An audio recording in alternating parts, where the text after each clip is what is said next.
up in the morning, grab my little black book. Yesterday can eat a dick, cause we lost by the hook. Can't win them all, so you never see me get shook. Today's a new day, the bookmaker's getting cooked. When I spot a dirty keg of 4 units getting played, always find the value, I would never be afraid. Scary money don't win, but I'm not going all in unless I see a bet I love, then I put my balls on a bookie's chin. Let it all soak in, doubling my bread, winning money with my friends. If you got the itch and you wanna go big, follow Sharpie bets and you gon' really fucking win. This is not financial advice, it's entertainment. But if I find the right price, believe I'm parlaying it. You can see my spreadsheet, I'm winning, not just saying it. Profit in the green every week, I'm never negative. I can bet an ace or a shitty old picture. Pick the right spots cause I'm the K-pop whisperer. Shut up when I speak until you finally get the picture. I'm the best in the world, tell me you getting richer. Fuck the bookies, fuck the bookies. FTV screaming fuck the bookies, fuck the bookies, fuck the bookies, fuck the bookies, fuck the bookies, fuck the bookies, fuck the bookies. FTV screaming fuck the bookies, fuck the bookies, fuck the bookies. Middle finger in the air screaming fuck the bookies. Let's get to the motherfucking money. Let's get to the mother trucking money then. Welcome to the best MLB show on God's green earth. It's the last Tuesday. Holy fuck, Lord, what is going on in my... I don't know what's going on around here, but maybe my computer's turned on. But sometimes Sharpie's a dumb fuck. Sometimes Sharpie's not a dumb fuck. This month, though, like I can't say it, man. Can't end quickly, bro. More quickly than I wish I wanted to. Is what it is. Life's a bitch and you marry one. I happen to marry two. Smash the like if you guys already haven't. And we've got ourselves our regular Tuesday show, as Mikey Mike will be here to talk ribeyes. I'm here to talk pitchers. And let's talk the first pitcher on the board. Tanner Bybee versus the Twins. Morning line was 5.5 plus 104 on FanDuel. Pitching out 17.5 minus 145 to the over. Whereas earned runs are super juiced to the under of 2.5. Projected lineup is 5 righties, 4 lefties. Now, this game, guys, does show rain, but it looks like if they want to get it in tonight, they will be able to go about 8:30 Eastern time. Either way, be it today or tomorrow, Bybee gets the Twins, who over the last 15 days versus right-handed pitching are walking above league average, striking out only 22% of the time while having a middle-of-the-pack ISO. Well, let's go see who they've seen, as Gavin Williams last night didn't make it out of the second inning. Then a series with the Angels, White Sox, both who don't have a right-handed pitcher I'm looking to bet. And then the Mets, where Miguel went 5 innings but just had 3 strikeouts. And those are the guys that I'm looking to bet on. Now, Miguel and Williams both need chase contact, and the key pointed to the under on both days. And that's what happened. So their numbers are a tad bit fraudulent, as they have only seen 2 pitchers I would bet on, and both happen to be middle of the rotation type of guys. So can we trust Bybee to be Bybee? At least Bybee of last year, as his velocity seems to have been coming back over the last few games, but his spin is still down 100 to 200 RPMs on his fastball and cutter. There is a decent sample size, guys, when we look at the past history here. Bybee is striking out this projected lineup at an absurd 42% clip, and that's in 62 plate appearances. So the numbers of the Twins are a tad bit fraudulent, as well as the past history saying over. And that's why we're getting a 5.5 on Bybee, who's averaging just 4 strikeouts a game this year without having 6 or more in any game. So can we run Bybee here? Now, when we look at his metrics, we see that he is worse than league average at getting people to chase and chase contact. Well, I just ran this lineup last night on the chase contact, and whether it be this year or last, it's 4 of the 8 that are gradable who are better than league average. Well, the chase contact has also the past history here, where the past history was not there with Gavin Williams and it was not there with Miguel. The past history says on the 2 guys that say they're going to be hard for him to strike out are striking out 10 of their combined 23 at bats versus Bybee. So if we take in the chase contact with the past history, guys, I come up with 7.5. So fuck me running. It looks like I may be betting Bybee this today. Granted, like I said, we got to pay attention to rain. We got to pay attention to Mother Nature. It will be a half unit bet for me personally, as his spin is down some. If it comes back today, This may be a ladder spot, guys. This dude might have 9-10. He does have the pass history. His pitch mix does well with this. Just are we getting this year Bybee or last year? And it every day, every week with Bybee, it seems for him, he's taken that step forward. So it's over or nothing. I just got to make sure we are getting no mother nature. Like, rain is the worst thing for an over better, guys. Rain and injury, like, you can't predict either or, but you can at least try to watch out for the rain. Next guy on the board may have the biggest set of titties out there, guys.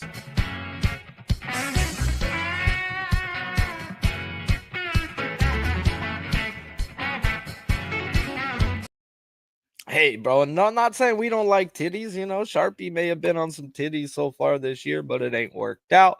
But we're talking Carlos Rodon at the Orioles. Morning line is 6.5 plus 114 on FanDuel. Pitching out 17.5 minus 135 to the over. Earn runs 2.5 minus 170 to the under. Projected lineup is 7 righties, 2 lefties. So Rodon gets the Orioles, who over their last 200 plate appearances versus lefties are not walking, striking out 28.5% of the time with the second worst isolated power in the league in that time span. As they did run a poverty lineup the other day versus Skubal, that was easy money, but it's been pretty much easy money with any lineup. Skubal had 11 in 7 innings of work. Mackenzie Gore had himself 8 in 6 innings of work. Abbott had 11 as well in 6 innings. Then they seen Cleveland and the Orioles, both who don't have a dominant lefty, at least averaging a strikeout per inning. And those are the ones they've seen in that time span. Skubal and Abbott rely on zone contact, where Gore, it is chase. Well, with Rodon in the past, guys, I've used zone swing percentage. But yet, when he played the Cleveland Guardians last year, I wrote it down before the game. I was like, fucking Rodon is the reverse splits master so far this year. When it says don't bet the guy, he's going out there and do a line, that is, and he's getting his strikeouts. This guy hasn't had less than 7 strikeouts in just one game. This dude is averaging 8.5 strikeouts a game. And then we look at the past history where he's striking them out at a cool 33% and just 36 at bats. So what the fuck is going on around here? We've got a guy averaging 8.5 strikeouts a game, a team striking out 28.5% of the time, as well as the past history, granted small sample size. And they gonna fucking offer some plus money on what seems to be the easiest bet on the board. Well, one thing I have done is at least stayed off these stupid fuck spots that somehow don't cash when everything says that it should. But this line is off, guys. This line should be a 7.5, not even a juice 6.5. So you're not going to see Sharpie on these big old sets of Jawawas today, guys. And just be safe. Better be safe than sorry. And I need to be safe, guys. There's nothing here saying that he shouldn't get it. A la Peralta versus Colorado, a la a couple other spots, guys. And books have open arms to this bet to the over. Doesn't mean I won't look to bet Rodon. I just may look to take the team total under of the Orioles. They fucking are putrid versus lefties. And yeah, I'm going to not bet his strikeouts today. Let's talk about another guy I do want to bet, but he's a guy who may not go till tomorrow, but that's really what I want. Shota Amagna at the Pirates. Morning line 5.5 minus 120 MGM. Pitching out's not available, probably because the rain. Earn runs 2.5 minus 145 to the under. Projected lineup is 7 righties, 2 lefties. This game probably doesn't go, and it is showing rain throughout most of the night. Yet, if we do get a doubleheader lineup, we may get a poverty lineup. So I do hope they push this back, or at least the weather radar clears up and says that we can get in. Because all we know, guys, like I said, Mother Nature is the worst thing for an overbetter like me besides an injury. So be it today or tomorrow, Shota gets the Pirates, who over the last 200 plate appearances versus lefties, they're not walking, striking out 25% of their at-bats while having a bottom 10 isolated power. And as always, guys, who have you seen in that time span? As they missed Gore in the Nat series, they played the Dodgers, Angels, and Guardians, all who don't have a lefty averaging a strikeout per. Then they had the Reds, where they faced Abbott, where he made his first start of the year, where he went 5 innings and 5 strikeouts. Then a series with the Cardinals, So all in all, guys, they haven't seen an ace in the last 3 weeks, and Shota is an ace. And we do have some past history, very small sample size, 30 at bats in this projected lineup, and he is striking them out near 27% of the time. So we have a team who has not seen a dog striking out 25% of the time, yet this seems like a spot that I do want in. Now, if we look at Shota's metrics, we see that be it this year or last year, he pounds the zone. It's showing this year that he's struggling with chase contact, but I'm actually going to say I'm not going to put too much into it. I think it all comes back to the norm, as he's had 2 games versus the Padres, 2 games versus the Dodgers, the Diamondbacks, and the Rangers, where the only one who shows that they're terrible chase contact is the Rangers. Now, I do not use chase contact as the key with Shota, as be it this year or last. Like I said, we have a guy who pounds the zone, 4% better than league average, and that's where I got to start, zone contact. And when I run this projected lineup on last year's metrics, we have 5 of the 9 worse than league average. Yet if we look at it this year, 5 of the 4 are better than league average. Well, I'm actually going to listen, guys, to the 2 guys that say they're elite in both years, as they haven't seen any dog from the left-handed side yet in the last 3 weeks. When they have faced dogs from the right-handed side, them strikeouts have been there. So when I run this pitch mix, guys, with the zone contact, we come up with a play that where we got to get in on Shota if they let us in today, guys, as I've got Shota for 8 on a bad day. Now, granted, I've talked about this with Miller last week. I didn't listen. Somebody actually reminded me in a nice way, which is cool. I appreciate that he was nice about it. He's like, Sharpie, you didn't listen to Miller's home road splits. You talked about it. You didn't listen to it. Well, Shota's one of the same, guys. He has a 6% higher strikeout percentage at home than on the road. We talked about it with Shota last week against the Dodgers. This guy feels the electricity. The fans stand up with 2 strikes, and he obliges to strike them out. So, what do we do? We wait till tomorrow, guys, to get in, and we're going to look to bet Shota. Shota is in a spot to where I really do want a poverty lineup.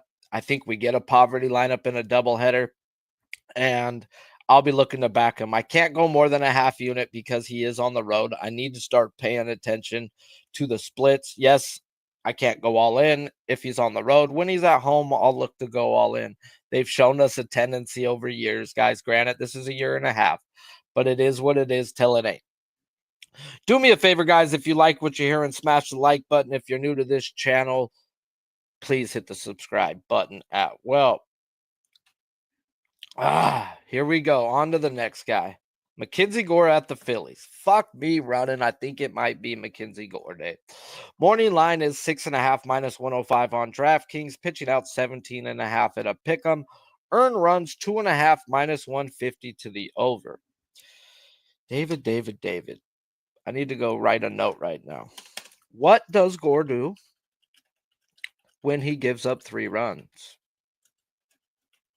That's something I'm going to have to go back and answer. But that's a question, guys, because he's at minus 150 right now to the over. Not saying you can't get your strikeouts while you get hit, but the wind is blowing out. He is not a ground ball pitcher, so he's probably given up them 3 runs today. But it is something we got to look at.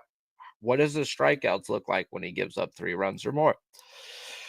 Let's talk about it. Gore gets the Phillies, who over the last 200 plate appearances versus a lefty are walking above league average, striking out 24% of the time with a middle-of-the-pack ISO. And as always, guys, who have you seen? As the only 2 people I would bet on and did bet in that time span was David Peterson, who shit the fucking bed on me. And he went 5 innings with 2 strikeouts. And then Ribeye, who has been the new Blake Snell, guys, as it's a roller coaster of a ride when we bet Ray, but just don't watch it. We save him the cash. Just don't watch this. As he went 4 innings, had 5 walks, and still had 8 strikeouts. Well, good news for us, guys, is Peterson is a zone contact guy where Ray and Gore are both chase guys. So before we even look at the projected lineups chase, let's talk the past history, as this is a divisional game. And Gore is striking out this projected lineup at a 26.5% clip. So their numbers are a fraudulent piece of 24% strikeout rate, as when they seen a dog, they got dog walked.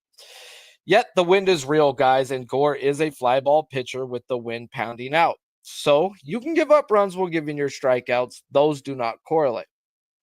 So when we look at the Phillies metrics, be it this year or last, 6 of the 9 are worse than league average at chase. And of the 8 gradable this year, 5 of the 8 are worse than league average, with Schwarber and Baum being the only one guys who are elite in both years. Well, good news for us, guys, is Gore has a 25% strikeout versus freaking Schwarber and Baum and a healthy amount of bats, striking them out at a 25% clip. So you're going to add in the past history with the chase. This seems like a back fucking Gore spot. I've got Gore guys right now for 8 on a bad day, including the past history with the chase. I have the wiggle room here, and it looks like I need to get in. Now, the only problem that I have so far is Gore is averaging 8.5 strikeouts a game. He's at a bettable 6.5 after being a 5.5 all year and bumped to a 7.5 last week, where he ended on 8. So why are we getting a 6.5? This is the questions I got to beat my head up against it, as the other time he faced this team this year, he had 13. So laws of average, does it come back down? It could. But right now with the chase in this lineup, this is not what you want when you face Mackenzie Gore. 2 more guys on the board, guys, until we get to the hitting prop part. If you're new to this channel, please subscribe. If you haven't already, hit the like button. Freddie Peralta at the White Sox. Morning line 6.5, minus 104 on FanDuel. Pitching out 17.5, minus 155 to the over, whereas earned runs are a 1.5, minus 145 to the over. Projected lineup is 5 righties and 4 lefties. Peralta gets the White Sox, who over the last 15 days versus right-handed pitching, they're walking at a good clip, striking out near 24% of the time with a bottom 10 ISO. And I haven't bet Peralta all year. Not because he ain't that dude. It's just because the metrics just haven't been there.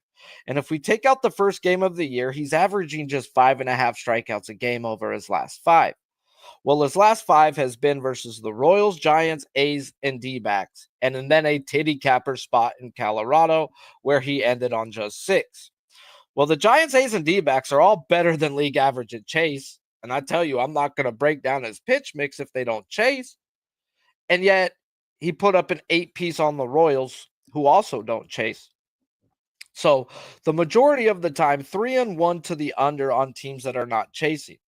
Where Colorado, guys, it said it was a smash spot, but like Rodon, everything is screaming over. The books got plus money. Something don't feel fucking right, guys. There's no such thing as free money. Well, let's go look at the chase in this projected lineup, guys. And when we look at it, we have a spot that says we need to be looking to back Freddie Peralta.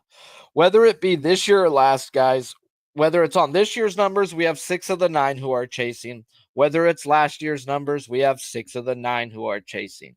We are finally getting some metrics that add up into Peralta. Now, when I run his pitch mix with the chase, guys, I come up with 7 flat. They have him at a 6.5. You know how I like to bet. I like for my wiggle room. So unless I'm getting another person in this lineup, I'm hating that I even have to say this, I'm just going to have to let Peralta go. Where I've leaned the unders on the others, this is over or nothing right here, guys. There is no if, ands, or but. This is the metrics that you want. It's just the pitch mix just isn't adding up all the way for the metrics. So unless they switch around the lineup, as I do have Cuero as a kid that's graded out for nothing. So I have 7 with a question mark. Can he get the question mark? It may be a lifetime spot. Who knows? Sharpie needs to stop being a bitch. But like I said at the beginning of the show, I need this month to get over because this ain't been my month, to say the least. Now we end the day, guys, with Bryce Miller versus the Angels. Morning line 6.5, minus 112. Pitching out 17.5, minus 175 to the over. Earned runs 2.5, minus 175 to the under. Projected lineup is 7 righties and 2 lefties. Millers gets the Angels, who over the last 15 days may be the worst team in baseball. They're not walking, striking out at a league worst 33% of the time with a bottom 10 isolated power. And to be real, Miller really hasn't looked the part yet this year. Or is it me just not paying attention to certain things? Those being Miller's strikeout percentage at home compared to the road, as it's been drastic through his whole career, as it's a 6% difference at home than on the road, and we have him at home versus the worst team in the league when it comes to striking out. And a team in his division where we do have some past history, as in the 41 at bats versus this projected lineup, he is striking them out at a 29% clip. Now, when we look at Miller's metrics, guys, he is a guy who's normally 3% better than league average when it comes to being in the zone. Yet this year, he's just league average. His zone contact is right around league average through his career, with his chase and chase contact being 1% worse than league average. So when I run this lineup, guys, for zone contact as well as chase contact, I come up with, oh my God, and holy shit, are the Angels the worst team in baseball? And I'm not just talking about their numbers. I'm talking about their metrics as well.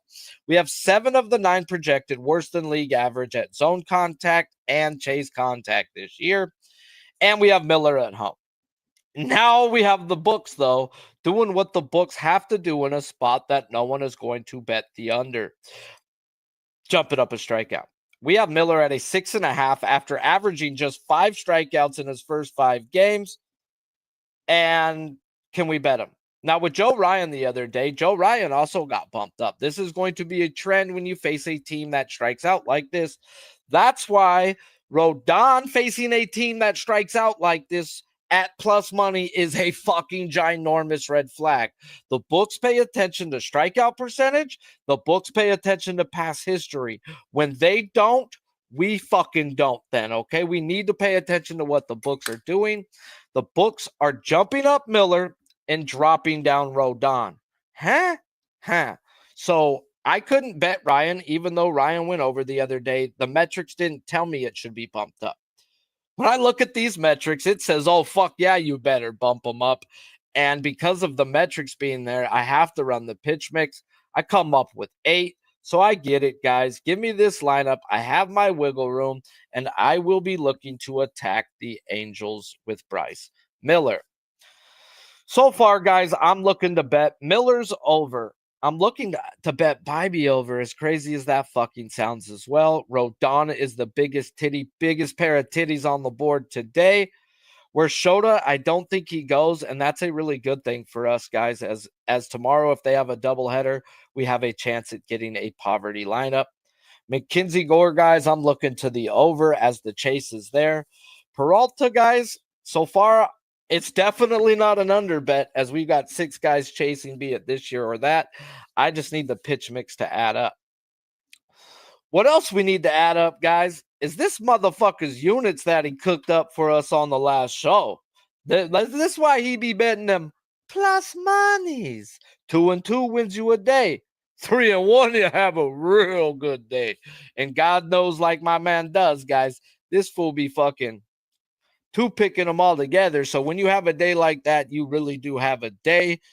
So without further ado, let's bring in the last Megalodon living and talk us some ribbies. Megalodon, the size of really 2 school buses. Are they extinct? Are they extinct? That's the big question. What's the new evidence now? A satellite photo near Sao Paulo. When you compare them next to the first photo, I'd say that's a 70-foot shark. 70-foot shark, and this shark's been coming up for fucking food. Hopefully, bro, you just keep this shit on rolling and keep putting money in our accounts. First debut on the Tuesday for the Balking Dead over at Sports Money. We cranked it, man. 3 and 1. I think it was just under 5 units. It was a glorious day. And that's why ribeyes are what we eat when it comes to that red meat, Sharpie. It was a great spot. It was a lot of great action. Only one guy. And he's on my eat shit forever list, and that is Jose Ramirez, man. I've got some eat shit forever guys right now too, bro. I'm fucking putting arrows through people right now. I was actually surprised. I think it's the first. I think I might have texted you. I think it's like the first time in like 10 tries that I got Pete Alonso, and he actually produced for me as well. So phenomenal week. But hey, look, that was last week, man. We got to roll it up here. Smoke this motherfucker. April's almost done, and it has been one of the most profitable Aprils that I've ever had. So I'm ready to roll, brother. Bless your heart, bro. Well, fucking fade me and follow him for at least the next day. Everything's 1 unit for us here. We don't mess around. We're not playing that chase system out there that you see a lot of people get involved with there. It's one clean unit. Don't matter if you're $10 better, $100 better, $1,000 better, whatever your unit size happens to be. I roll them across the board. And that's because of the volume. I like to get into the volume game. Try to come in here with a 4-pack. I'll tell you, Sharpie, I had a hard time today. At first, I looked at the board and I was like, I don't know about this thing. Then I started digging into some of the guys and some of the metrics, and I think I found some gems out here. In fact, I got a couple guys. We're gonna put another guy, 2 guys on the player dashboard here. We've already had 2 of our 3 guys on the player dashboard have been finding a way to success. Man, how about that Andahar pick last week? You called me out for saying his name wrong. And he still was able to go yardstick for us. And I think it was like plus 800. I did not call you out. I was teaching you how to say his name right. That's all. It was in good sport. It was not in, and I would tell you that too. I know Andujar's name because he don't strike out. He's one of the best contact hitters on that team. And he got it done for us, which was fucking outstanding. So any event, we're gonna put 2 new guys on the dashboard today. But and before we get to the new guys, you talked Pete Crow Armstrong. Yeah. And fuck, dog. This dude just did something no one's ever done in the history of baseball. 5 home runs, 15 bags with 15 extra bases in the first month. Whoa. We talked about him pre-Japan series. He was the guy that was put on the radar. And of course, look what he's doing now. Just a couple weeks into the season. You know, Kyron Paris is the other guy that we talked about. He's not quite producing as expected, but it's still early. I mean, he's going to find a swing. He's going to get some confidence, and I think he'll be back in he'll get to form as expected the way he was looking through the minors and coming into the season. But, hey, look, we got plenty of games to talk about. Love Tuesdays. It's a full slate. We got plenty of pickings to get involved with here. So we might as well start right off the pop here with a game in the Phillies and the Nationals. What do you think about that? I'm actually, well, the wind's blowing out, so that's one thing, too. Is one thing I've also known with Gore is when they put him at a 2.5 and they juice that earned runs over to a minus 150, I think it's like 80% of the time or more he's giving up 3 runs. So, I mean, yes, I'm looking at his strikeouts. That don't correlate to runs. He's a fly ball pitcher with the fucking wind blowing out. Look, and they got some wind tunnels in Philly. You know, that's your team. Fucking A, they do. In fact, when they do get those fly ball opportunities, you can catch it 15, 16 miles an hour, 80, 85 degrees. It is beautiful in the Northeast right now. And it does finally, for the first time in a long time, feel like some really good baseball weather. So, you know, you look down the lineup here, and I'm going to isolate this guy here. It's our guy. We look for success against batters and pitchers or batters versus pitchers. And I love Kyle Schwarber. You guys have heard me talk about him before. I think he's one of the top 3. It's got to be Aaron Judge. It's got to be Shohei Ohtani. And then you got to put Kyle Schwarber into the mix. Not Bryce Harper, despite I think he is Philly's favorite child. Nick Castellanos is the guy I'm looking at in the 4-hole. He's leading this team that massacres the baseball. He's got 29 hits in his season, 20 at-bats in his last 7 days. He's got 5 hits, so he's getting 1 out of every 4 with only a ribby. But here's the thing, you know, in terms of, there's a lot of metrics that they leverage here. He's kind of middle upper when it comes to barrel rate in the pack. And what that tells me is when this guy does connect, he's got a really decent chance of going deep. Barrel rate defined by 98 plus miles an hour. Ball hit, 26 to 30 miles an hour trajectory or launch angle, right? So those combinations are what we talk about when we measure this barrel rate. And 53% is not great, but it's not terrible either. He's above that 50% Mendoza line, which literally is the Mendoza line. So I like this guy. You know, I think he's got a tremendous amount of success as well. When you look at what he's done against Mackenzie Gore, the lefty-righty combo, 22 at-bats, 7 hits for a 227s. Not phenomenal. But look, Mackenzie Gore, he can get leaky. And albeit, though, this is one of those games where I was kind of initially concerned about, are we going to get to that 9 today? Can we get there? And then I started looking at some Mackenzie Gore metrics, and I just kind of thought, yeah, this guy can certainly fall off. And when he does, it's big. And not to mention, we look at this National Series, that Mets series, rather, they were massacred. They were smashing and mashing. I always like to fade a team that's, if they're in their 2nd divisional series in a row, that happens to be this Nationals team after the explosion of runs. And I'm going to give you somebody to put on our dashboard here. We'll play him as well. So Nick Castellanos is plus 140. For the Ribeye, leads the team in hits, and it's a team of ball killers. Go down the order. Put this guy on our dashboard now as well. Weston Wilson. Who? What? Guy's only played one game in his last 7 days. He only had 2 at-bats, but he did get a hit. This kid's coming out of Clemson, debuted around, 2 years ago. He was drafted by the Brewers, signed with the Phillies in the minors, and he's just kind of one of those, he's got that traditional baseball story. You kind of look at it. His COVID season was cut short. He gets married, plays AA ball, AAA ball, has a kid last fall. He's just growing up in the baseball program, and this is kind of what we look for. The guy in the minors, right? 2023, 260, 361, 524, 25 home runs, 69 RBIs, 23 stolen bases. And he comes into the majors 5 for 16 in his first season. Doesn't get a lot of opportunity. Gets 1 home run, 2 ribbies, 3 stolen bases. He's going to get his opportunities now. He was brought into the Phillies organization to replace Whit Merrifield. And again, young up-and-comer, invested in the city. The city's invested in him, plus 220. We're going to pop him as well for a double spat here. Granted, down the order. But, man, look at this guy, lefty-righty.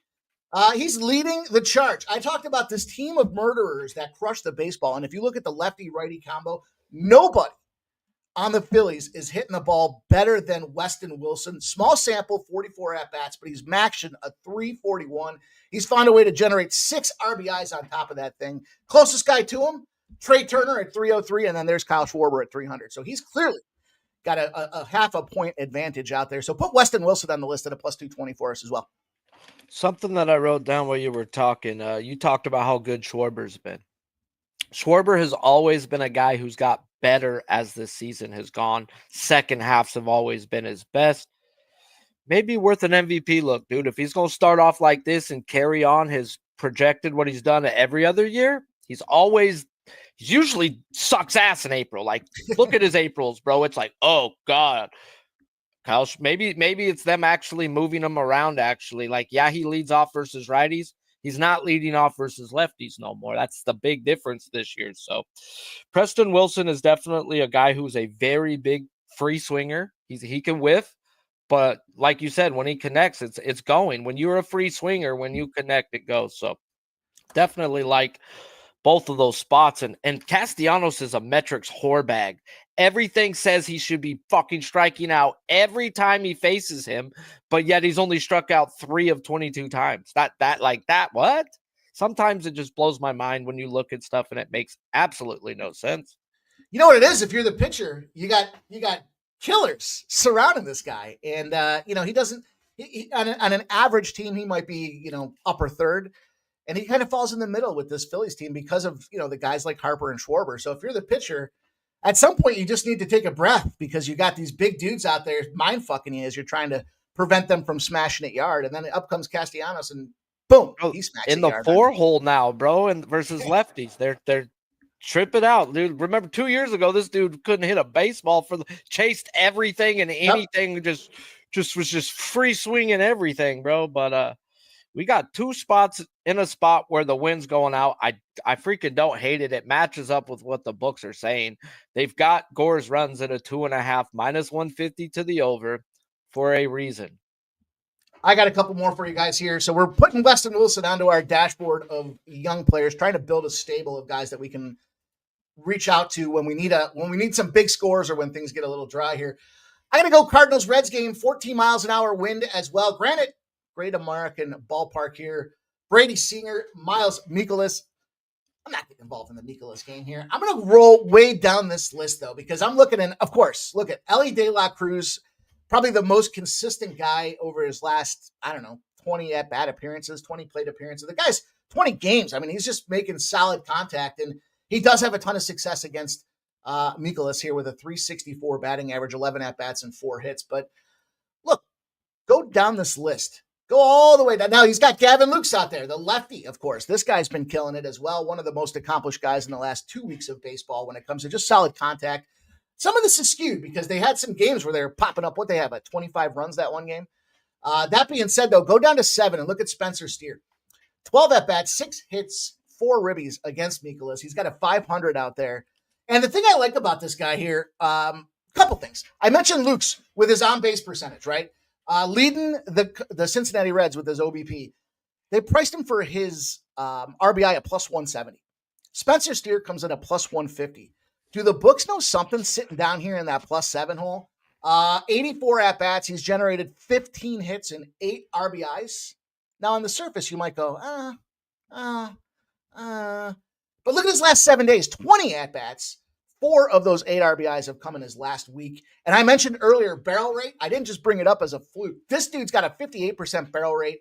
When he makes contact, there's a strong probability it is getting out of the ballpark. And I think that's why the books priced it at that +150. Tremendous opportunity here for this guy sitting down in 7. And then you look at the lefty-righty matchups, and Mikolas, he's bad on both sides of it. 281 and a 287. He's not the worst we've seen, but I do think there's a good opportunity for Spencer Steer. You know, you look at Ellie De La Cruz. Of course, I mentioned this guy's got, I can't remember the number. I think it's 19 hits. I can't remember the number offhand. That being said, he's got 24 RBIs on the season, but in his last 24 at-bats, he's got 9 hits, no home runs, and 2 RBIs. So you got this guy that's a world beater, and Major League Baseball is recognizing and anointing this guy as the Prince of Cincinnati. But here comes Spencer Steer in that 7 hole, and his numbers are equal, if not better, in a smaller sample size than what we have with Ellie De La Cruz. So I like it. +150 price tag for Spencer Steer. That's how we're going to get to paid on the Cincinnati game. I got 2 more spots. I like that, though. But like one thing that I had to talk about, bro, is Gavin Lux. That's one Dodger guys that had big hopes. Like that's one guy I'm kind of still mad that we traded. Like we did this for Ha-Seong Kim from Korea, not even the one that's fucking from here. And then we shoot him to the minors. Like, we're gonna give up on Lux after 2 years after coming off of a career, like a terrible injury. So I'm glad he's getting some run with Cincinnati and actually producing and doing well over there, because the Dodgers, like everything, if you don't produce quick, you're gone. They're not gonna fucking sit around and let you get better on their expense. Just that they're not here for that. The Reds, though, will. The White Sox will. The Angels will. There are teams out there who will take any player. And, man, they got themselves a baseball player in Cincinnati.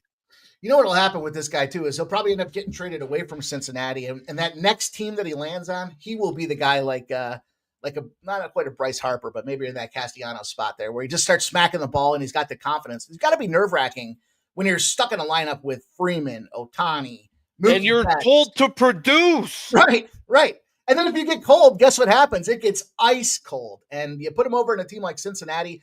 They've got some decent depth. They stick them in the middle of the lineup out there, just kind of giving them at-bats, giving them experience, helping them gain that confidence. And whoever gets them next is going to be in a benefit, because you got a lefty that can certainly go out there and smoke the ball. Yeah, man. Let's get to the next spot on the board. But let's go to. Yeah, I tried to tell everybody, too, on the last show. I didn't do it, though, because I'm a fucking idiot. I did bet Skeens' strikeouts. I said, take Pittsburgh to win the game. I says, dude, they beat the Dodgers when they play us, and they got their best pitcher going. They show up. It's their World fucking Series game, and they won 3-0. Oh, man. I thought the Dodgers were going to lose it last night. Fuck the Marlins gave a little run. Night. Fuck the Dodgers, too, last night. Fucking Dustin 5 runs in that inning. And they go into the extras, and then Miami pops one off. I was like, holy shit. And then the Dodgers do what the Dodgers do. But how about this? Doesn't cover the run line. I said, if you're going to play the Dodgers, it's got to be -2.5, and they'll probably not cover that run line. So there they go. That's how the Dodgers seem to be playing, at least to start the season out. But let's go. Let's keep rolling. Let's talk about one of your dogs here. Let's go to Manny. How about Big Manny out there? Swinging them hips, shaking that bat, doing what he does. And what he does is he makes fucking contact. Boy, his on-base percentage is almost a 500. I mean, that's a pretty solid, right down the middle number when you're looking at this Padres team and these fathers. Again, not the best in the wind conditions, though. Petco is kind of one of the stadiums that slightly coming in here. But look, in terms of experience against the pitcher across Major League Baseball, nobody's seen more pitches across the lineup card today than Manny Machado. 32, and he's hitting a 344. Now you look at it's Logan Webb. Logan Webb at home, we know he's a fucking straight killer. But at the same time, lefty-righty matchups here with Manny. Manny in general, just to me, his last 7 days, middle of the pack, 20 at-bats, 3 hits, 3 ribbies when he gets that contact. Thing is, for me, I was looking at this whole side up here, and, I guess I could have gone with players on either side of this thing. For the Giants, I mean, Jung Ho Lee, the problem with Jung Ho Lee is, regardless of what some of my thoughts are about that. I like Matt Chapman as well, but I ultimately ended on Machado. Look, 280 in the lefty-righty matchup. He's just a good, solid contact guy here. Lefty-righty on base percentage is where we need it to be as well. He's a plus 150. I like some Manny Machado. Like I said, there was 3 guys in this game. That's why I said I peeled the onion back. I thought, man, it's hard at first, and then I looked at it and I was like, it's going to be hard to select some of these guys. I like Manny, plus 150. Jung-Ho Lee was honorable mention at plus 225. He's got himself a 5-game hit streak as well, which is impressive. And then Chapman sitting there behind Jung-Ho Lee at plus 160 was another spot that I had looked at here. But look, at the end of the day, give me some Manny Machado. Give me that plus 150 price tag. Again, I think he's right around our sweet spot as we roll on. Yes, sir. Manny motherfucking Machado. All right, I got one more I'm going to lock in for us, and then I'm going to talk about another pitcher we're going to put on our in our stable here as we finish this season or finish this month off here. We're going to go to Oakland. Spot I nailed yesterday. I split it like a hog, Sharpie. Oakland Athletics, the under. Oakland and the under was a plus 285 parlay. You got to love those. Globe Life, Texas Rangers. Low-scoring series. These guys just faced each other like literally 4 or 5 days ago. Jacob deGrom goes into his 6th inning. He was a killer. He only let up 2 runs, and it was in just one little spat. Jacob Lopez on the other side of things here, but I'm going to take advantage on this Oakland side. I'm going to look. There's a lot of guys on this side that I like. We talked about our guy the other day. I'm going to look to Brent. Give me Brent Rooker. Here's the deal. No appearances against DeGrom. Is that a strength or a weakness? I guess we're going to find out today, but when you look at this guy's recent performances as well, he's hitting 1 every 3 that he gets 1 every 3 at-bats against Texas around his average out there. The righty-lefty matchup. This should put the fear of Jesus into Jacob deGrom tonight. Plus 294 is Rooker against a righty. Righty-lefty matchup for deGrom. Well, he's a plus 1 or 0.125 against lefties. Yikes. Then you look against righties, he's a plus 350. A plus 346 to be exact. I mean, holy shit. If you're going to leak anybody out there and a guy you've never seen, it's got to be Rooker. He's priced at plus 210. And if you look at the deep ball opportunity here, Lawrence Butler's the guy in front of him. That's the lefty. That's the lefty that faces a 0.125, a guy that can mow him down. So what probably is likely to happen? Rooker goes fucking yardstick, and deGrom has given up 5 already this year. I like Rooker at plus 210. Last 7 games played, he's got 6 hits. He's got 3 ribbies. He's getting consistent with the bats. He's starting to heat up. It's a lower scoring series. It's a lower scoring game, but I expect Rooker at plus 210 to be one of our high water marks here. Man, he going to strike out 3 times and hit a bomb. That's pretty much how I expect it to go. And it's going to be frustrating. Either he's going to hit the bomb right away and we're like, shit, does he get 2 or more? Or he gets it for us in the bottom of the game. But I like Rooker. I like that plus 210 price tag. I'm going to throw one more guy on the dashboard. I'm going to give you guys, this is going to be, it's a little bit wider of a card today. This is a function of the success that we've had here in the last couple of shows and couple of days in playing these guys. I got to wait for the official pitcher. I got to look to the Colorado Rockies Atlanta Braves side of things. Now, on the surface, you might go Germán Marquez. This guy's a pile of dog shit. In fact, if you put him in a garbage bag and you fucking leave him in the dumpster, it instantly stinks with Germán Marquez. Righty-lefty matchups here, plus 0.400 righties. 0.400. And you look down the lineup, there's a lot of good righties on that side of things. I liked Albies today, but these guys are priced like shit. Terrible. Minus 105s, minus 110s, plus 105s. Flip gears. Take a look on the other side. This guy's going on our stable in Jordan Beck. He's the left fielder hitting in the 2nd spot. He is a righty. And he's got a pretty interesting career. First of all, if you don't know who Jordan Beck is, go back, Google. He played for Tennessee, and it was back in, was it 2022, 2023? Go watch the way he was running the bases out there. Definitely was not, 2022, June 6th, 2022. Watch him play the Georgia Tech game. That's Jordan Beck. We like a guy with some fucking moxie. Then you move into it and you look beyond the numbers there and you see, all right, well, he's kind of had a season, kind of went down, not the best out there. He got hurt, basically broke a bone in his left hand and fractured in his 4th metacarpal. Going to take him a little while to get back. He kind of finished that season like shit. Started this season like shit. They sent him down to AAA. Found it. End of the month here, he found it. And He's come back to the Rockies after he found his swing. What has he done? 5 home runs in 3 games. Only one of 6 Rockies players to make this accomplishment happen. Most of them have been on the road. Now, what I like most about Jordan Beck, I talked to you guys earlier about the barrel rate.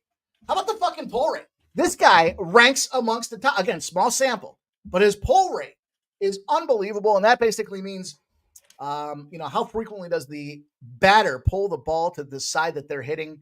And that's just an optimum number for home runs. So the reason I looked at this guy's home run number is he's priced around plus 600. One of the top 10 guys on the dashboard I have in terms of that pull rate. Incredible accomplishment with the number of home runs he's got out there. No price tag on this guy yet. Nothing to see. You'll have to come back at pregame and 6 p.m. and see if we're going to get involved depending on the pitching matchup here. But that's a guy that I do want to put in our stable. Jordan Beck, young up-and-comer, set Rockies history, and go watch that YouTube video. Watch him run those bases. Yeah, they're still talking about it. Maybe AJ Smith or Swashter, whatever the fuck his name is. But what number did you get Beck at? I got no number yet. Nothing's on the board yet for this guy because they don't have the pitching. Oh, because the pitcher's not available. Right. Facts. So I want to put him on our radar, but we'll have to evaluate and see if he gets a price tag or not. Fuck, man. Well, it's finally a day off for me. Maybe I'll fucking have a decent day because fuck my life, bro. Have I fucking been underneath the bridge sucking dick for milk money, and I am lactose intolerant. So, yeah. Appreciate you guys all for tuning in as always. Smash that like button if you haven't. Let them know where they can find you, what you got going on, Big Mike. You can find me here on Tuesdays with my brother from another mother, Sharpie, here doing our thing. Trying to make that money for y'all, putting our guys together, giving you some education, talking about some of the guys that we want to focus on for the future here. But you'll find me at Sports Money. Monday to Friday, 6 p.m. pregame, and is how we get down, Sharpie.